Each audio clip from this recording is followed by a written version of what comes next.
Good morning, Eastern North Carolina. I'm meteorologist Russell James, and overall we're going to be starting off the day on a fairly mild note, but as we head later on into the week, we're going to really see temperatures heat up in a big way in levels that we haven't seen in this area at least in quite some time. And then going into next weekend and going to early next week, we'll have another chance for some rain in the forecast. So let's take a look at your checklist for today. You'll be needing the sunscreen, also your favorite t-shirt, shorts, and sunglasses. Also grab that coffee and refresher heading out the door this morning. One thing to keep in mind as well is also the pollen levels. We still got very high tree pollen. Grass pollen has relaxed a little bit due to the rain that we did see earlier in the week. But as we look at your commute, mild start temperatures into the 60s, and then we'll work our way up upper 60s, low 70s by today. And then from there, temperatures are really going to skyrocket well into the 80s. We're talking 85 degrees on Thursday, 87 on Friday, and then going towards Saturday, Sunday, we can see temperatures getting very close to the 90-degree mark.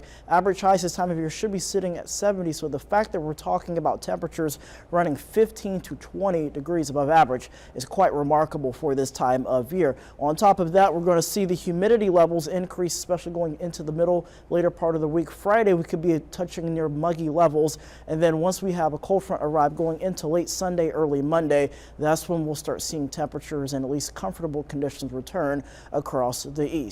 First alert live radar, nice and quiet for right now, but zooming back across the central part of the country, you can definitely see where a lot of the showers and storms and wintry weather has mostly been across the upper Midwest. Today across parts of the Mid-South, including Tennessee, back across Kentucky, high risk of severe weather where they could get a severe weather outbreak, but we're going to be protected with high pressure that's going to be keeping us nice and dry. That's going to keep a lot of the heaviest rain mainly to our north and west, mainly across the New Madrid Valley, Ohio Valley, and parts of the deep south. But once we get towards around late Saturday into early Sunday, we'll have a strong cold front arrive into our region, giving way to some heavier downpours as we head into early Monday morning and afternoon. So at least for right now, enjoy the quiet conditions.